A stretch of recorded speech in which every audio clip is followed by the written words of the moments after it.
Let's talk about composition.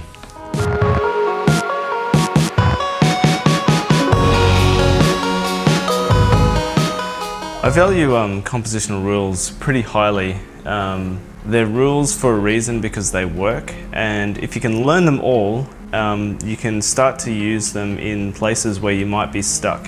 Whether it's overcast weather is one where I often get stuck because I just don't like overcast weather. But in some places it can actually be perfect and really add drama to the photo. So what I want to do is go through a number of prints that I've done on A3 and show you what those compositional sort of elements are within those prints. This is my most recent print. This is from Mount Cook National Park, just along the Mount Cook Road that goes up from Lake Pukaki to the Mount Cook village. What I was doing is I was driving along this highway looking for sort of things that caught my eye, and what I spotted was this amazing gully that uses leading lines, and it drew my eye down into the valley. Obviously I wasn't right lined up like this in the car, but where I pulled over, this bush was, this sort of shrub was sitting there, and I thought, oh, maybe I can use this in relation to this. So I jumped out of the car and used this as a juxtaposition. So this is an example of juxtaposition using the tiny little bush as a sort of an element of interest against the actual size of these massive mountains that are in the distance. And what I did was I placed the shrub and what you could call the horizon on the thirds, on the lower thirds. I used Symmetry down the middle, and also that leading line, leading your eyes down to the shrub here. I think this is Mount Sealy, by the way, and sort of Barrow Col, the Sealy mountain range. And also the colours, they're relatively muted and sort of a somewhat monotone colour palette in this.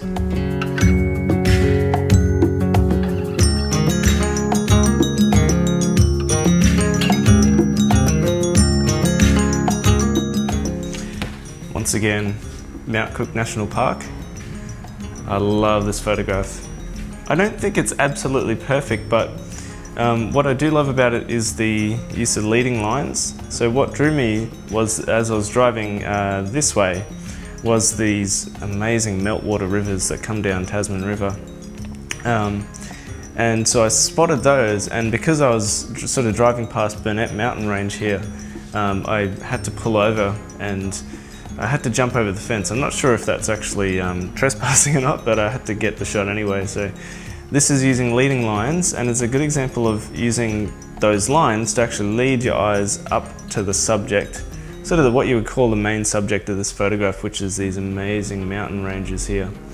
And if you want to oversaturate the colors in these, you would find blue, a reddish, and a green, which are your three primary colors, which if you can find those in a photograph, you're doing pretty well. So we got leading lines and use of colors in this sort of primary-ish colors.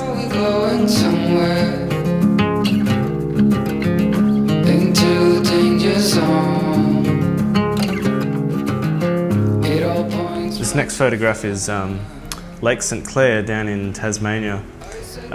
What I would say with this is symmetry and using foreground sort of interest to actually lead your eye toward the sort of focal point, which is this sort of golden ray of light coming over the horizon to light up these trees here.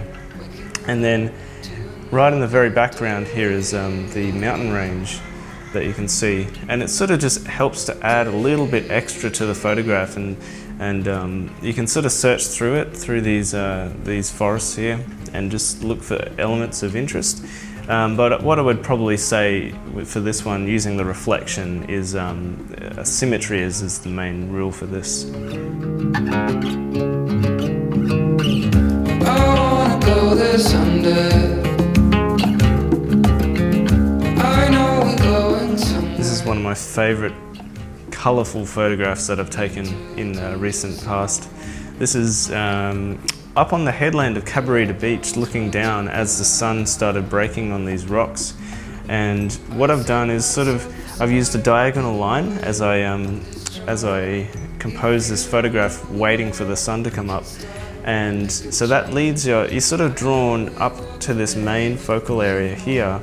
And then what else is being used is complementary colors. I was really lucky with the ocean here that I didn't even have to use a polarizer because the teal in the ocean was cutting right through. And then with the orange and the teal, these are complementary colors in the color wheel. So you'll often find Michael Bay movies colored like this. But this is use of diagonals going across the photograph and also complementary colors.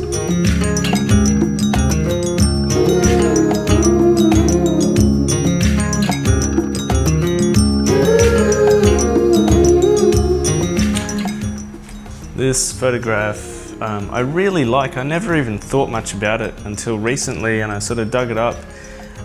This is a vertical frame that I took as part of a panorama on the side of Mount Greville in southeast Queensland here.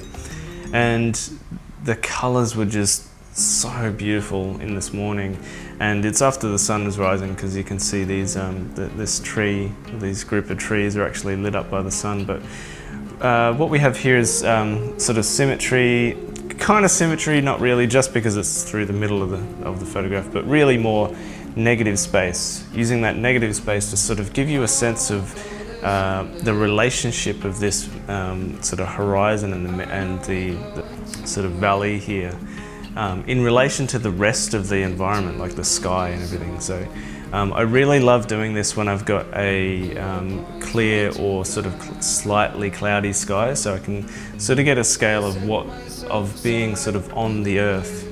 And then just a bit of foreground element here just to add a bit of interest and sort of lead your eye through the photograph down through the valley. So a really sort of subtle, quiet one that I really enjoy. Okay, waking up to another day.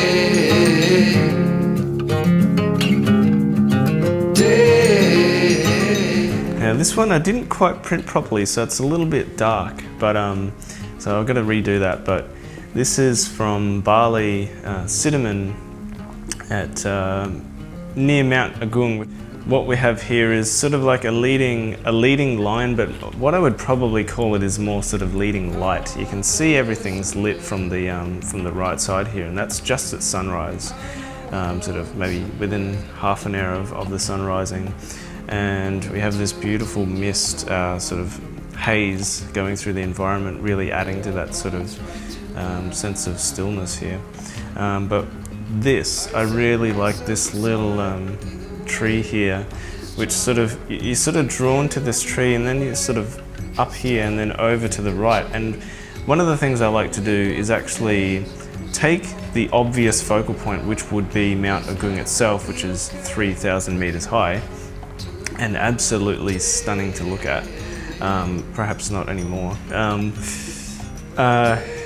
What I like to do is take that out of the frame and actually use something that sort of nods back to it to add a little bit of mystery to what you're looking at. And obviously the sunrise is happening over there as well. This is actually Henri Cartier-Bresson, forgive my pronunciation, famous street photographer from the 20th century. He would do this a lot in his street photographs, where he would actually turn the camera away from the obvious focal point and focus on the people watching that event take place. So I sort of stumbled into that as well, and it's a really, I think it's a really effective sort of tool to use in composition sometimes.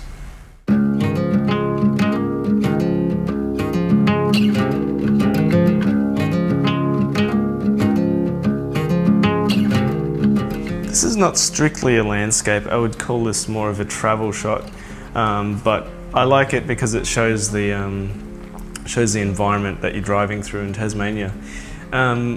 What I want to talk about with this one is actually why it's important to use all these compositional rules. The human eye likes to know where to be led in a photograph, it's more pleasing, it's easier to actually sort of think through when you're viewing a photograph. And leading lines are a really obvious sort of compositional rule that does this as a direct consequence of what it is. So this line is leading your eye up here, but then it sort of fades away to just a thin point here. And so your eye, for me, my eyes sort of go up here and have a look at these trees up here. And then using this sort of bright green area up here, they actually led back down and down through the road.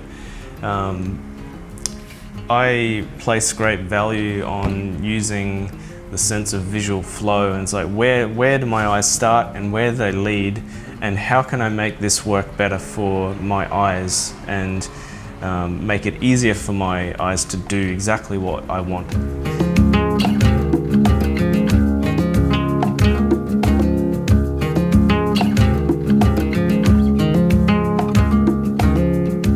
And another recent one that I want to use as my last example, this beautiful mossy tree that I took a photo of up on Mount Cordeaux. This is more of an example of texture and using sort of margins around your photograph to really sort of help to draw your eye into the subject at hand, which is this tree. Now, it is quite separated from the background, but it is also quite close in both color and sort of texture. Texture is an interesting thing because it gives detail for our eyes to sort of latch onto and sort of absorb in a different way than sort of a gradient sky does. So in this example, you can't really see much of the perspective. You can sort of tell it's a flat sort of perspective, like a long photograph, but it's more this sort of shape. So using that shape of this tree as a sort of interest point with the color and the texture.